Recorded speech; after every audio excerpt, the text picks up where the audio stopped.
اور حضور رحمت تھے، خود حضور کی ذات رحمت تھی، کسی سے کوئی انتقام نہیں لیا، لیکن جب ضرورت پڑی تو لیا بھی ہے، بدلہ بھی لیا ہے۔ ایک واقعہ آپ کو سناتا ہوں۔ قبیلے عرینہ کے 6 یا 7 لوگ بارگاہ رسالت میں حاضر ہوئے اور کہنے لگے یا رسول اللہ صلی اللہ علیہ وسلم، ہم مومن ہو گئے، مسلمان ہو گئے، ہم آپ پر اور آپ کے اللہ پر ایمان لے آئے ہیں۔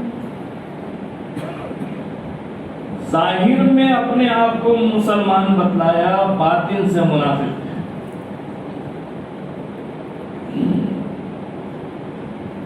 اندر سے نفاق بھرا ہوا تھا۔ حضور اکرم صلی اللہ علیہ وسلم خود بھی صحابہ اکرام کو یہ کہتے اور ہمیں بھی یہ سکھلا گئے کہ ہم سب کے ظاہر کے مکلف ہے، باطن اللہ کے حوالے ہے۔ ایک جنگ کے میدان میں حضرت اسامہ بن زید رضی اللہ تعالیٰ عنہ نے وار کیا کسی کافر پر، اور سامنے سے انہوں نے کلمہ پڑھا، لا الہ الا اللہ، لا الہ الا اللہ، لا الہ الا اللہ۔ پھر بھی حضرت اسامہ بن زید رضی اللہ تعالیٰ عنہ یہ سمجھ بیٹھے کہ اب اس کی موت کا وقت آ چکا ہے، اس لیے کلمہ پڑھ رہا ہے، لہذا اسے ختم کر دیا، شہید کر دیا، اور پھر بارگاہ رسالت میں پہنچے اور عرض کیا جناب نبی کریم صلی اللہ علیہ وسلم سے کہ یا رسول اللہ صلی اللہ علیہ وسلم، فلاں میرے سامنے موت کے ڈر سے کلمہ پڑھ رہا تھا۔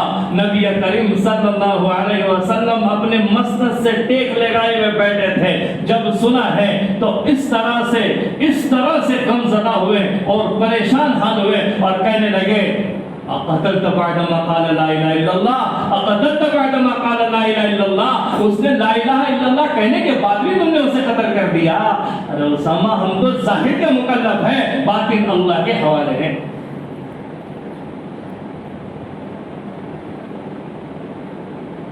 تو قبیلے عرینہ کے یہ 6 یا 7 افراد آئے، کہنے لگے ہم مسلمان ہو گئے۔ جناب نبی کریم صلی اللہ علیہ وسلم نے ان پر بھروسہ کر لیا۔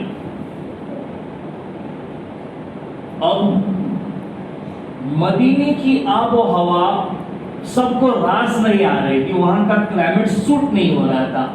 ماں عائشہ صدیقہ رضی اللہ تعالیٰ عنہ کو بھی بخار آیا ہے، حضرت عمر رضی اللہ تعالیٰ عنہ کو بھی بخار آیا ہے۔ جب ہم بھی کسی علاقے میں چلے جاتے ہیں نئے تو جگہ کے بدلنے کی وجہ سے نیند نہیں آتی، وہاں کا کلائمیٹ اور وہاں کی آب و ہوا ہمیں راس نہیں آتی، برداشت نہیں ہوتا۔ تو یہ قبیلے عرینہ سے آنے والے بھی بیمار ہو گئے، کافی علاج کیا لیکن کوئی شکل نظر نہیں آئی ان کے تندرست اور صحت یاب ہونے کی۔ تو نبی کریم صلی اللہ علیہ وسلم نے حکم دیا کہ ان کو اونٹنیوں کے باڑوں میں رکھ دو اور اونٹنیوں کا دودھ بھی پلاؤ اور پیشاب بھی پلاؤ۔ اس سے یہ مسئلہ ظاہر ہوتا ہے کہ بعض مرتبہ اگر شدید ضرورت پڑ جائے اور ڈاکٹر یہ کہیں، طبیب یہ کہیں کہ اب جو ہے کوئی ناپاک شے سے ہی اس کا علاج ہو سکتا ہے، جیسے ہمارے اندر جو ہے بلڈ ہے، خون ہے، یہ خون ناپاک ہے، لیکن کبھی کسی کو ٹرانسفر کیا جاتا ہے، اب یہ جائز بھی ہے۔ الضرورت تبیح المحظورات، کہ ضرورت کے وقت حرام بھی حلال ہو جاتا ہے، لیکن شراب کے تعلق سے یہ حکم نہیں ہے کہ شراب سے آپ کو علاج نہیں کر سکتے، وہ قطعاً ممنوع حرام ہے۔ تو نبی کریم صلی اللہ علیہ وسلم نے قبیلے عرینہ کے 6 یا 7 افراد کو اونٹنیوں کے باڑوں میں رکھ دیا، کہیں کا علاج کرو۔ دودھ تو پیا جا رہا ہے ان سے، پیشاب پیا نہیں جا رہا ہے، پیشاب پیا نہیں جا رہا ہے۔ اندر سے منافق تھے. اگر سچے معنی میں صحیح معنی میں اسلام قبول کرتے تو حضور کے ارشاد کے مطابق سب کچھ کرنے کے لیے تیار ہوتے. اس لیے کہ صحابہ اکرام رضوان اللہ تعالی علیہ مجمعین کی یہ شان رہی ہے کہ حضور نے جو کہا جو کیا پھر سمجھ میں آیا یا نہیں آیا وہ کر بیٹھے اور کر گئے. صحابہ اکرام رضوان اللہ تعالی علیہ مجمعین حضور کے قول و فعل کے اور خود حضور اکرم صلی اللہ علیہ وسلم کی ذات اقدس کے ایسے عاشق اور محب تھے کہ حضور اکرم صلی اللہ علیہ وسلم کا وضو کا پانی بھی گرنے نہیں دیتے تھے. یہ تو منافق تھے. یہ کیا مانے؟ ماننے کی صفت ہی نہیں. اب انہوں نے پلاننگ کیا کہ دو لوگ جو اونٹنیوں کے حفاظت پر رکھے گئے تھے ان صحابہ اکرام رضوان اللہ تعالی علیہ مجمعین کو سازش کر کے قتل کرنے کی کہ ان دونوں کو مار کر ان اونٹنیوں کو فرار کر کے لے جائیں گے, بھگا کر لے جائیں گے. جسے اللہ رکھے اسے کون چکے. ایک کو تو شہید کر دیا.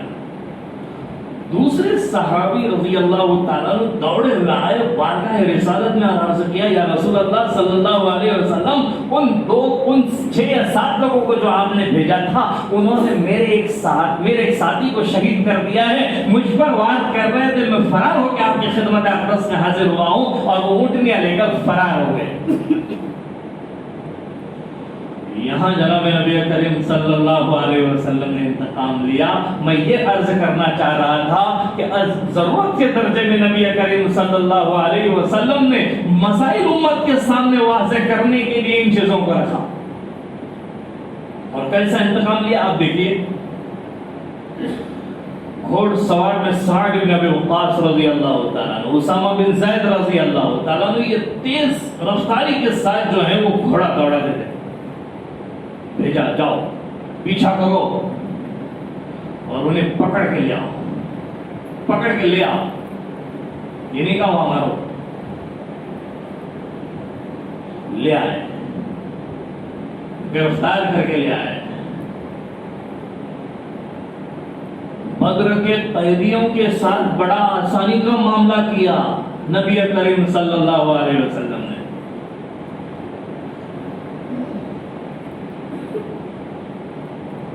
ایک قیدی عرض کرتے ہیں کہ جب مجھے لایا جا رہا تھا مدینہ منورہ میں بدر کے میدان سے قید کر تو صحابہ اکرام رضوان اللہ تعالی علیہ مجمعین انہوں نے سکھا ہی تھا نا جناب نبی کریم صلی اللہ علیہ وسلم سے کہ خود بھوکے رہیں اور دوسروں کو کھلائیں. یہ تو کھجوروں پہ اپنا گزارا کر رہے تھے اور روٹی مجھے دے رہے تھے. مجھے لینے میں شرم آ رہی تھی, میں بار بار واپس کرتا ہوں, بار بار مجھے پیش کرتے.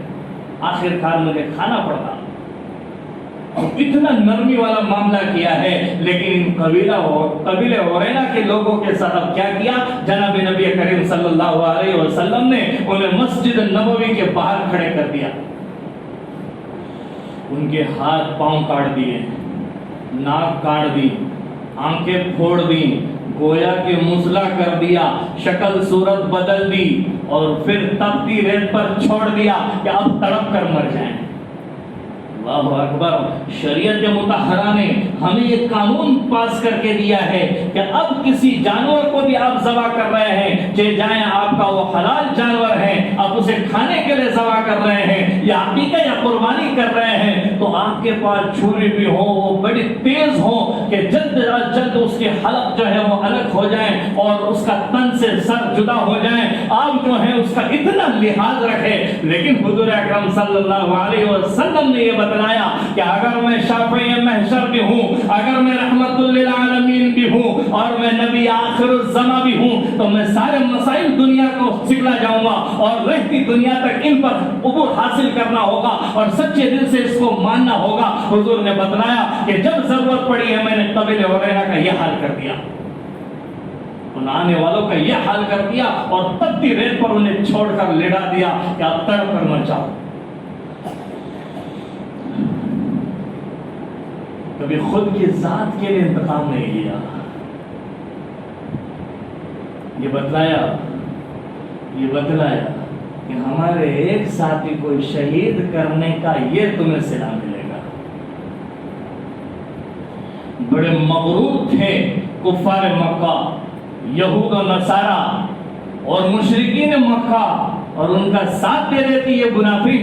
حضور اکرم صلی اللہ علیہ وسلم نے ان کو یہ چیلنج کر بتلایا کہ اب جو ہے ان کو چھوڑ دوں تو اگلے منافقین بھی یہی کر دیں گے، اس لیے ان کے ساتھ یہ حشر کرنا میرے لیے بہتر ہے، تاکہ آئندہ کوئی اسلام کا لبادہ اوڑھ کر منافقین کی شکل میں آ کے ہمیں دھوکہ نہ دے۔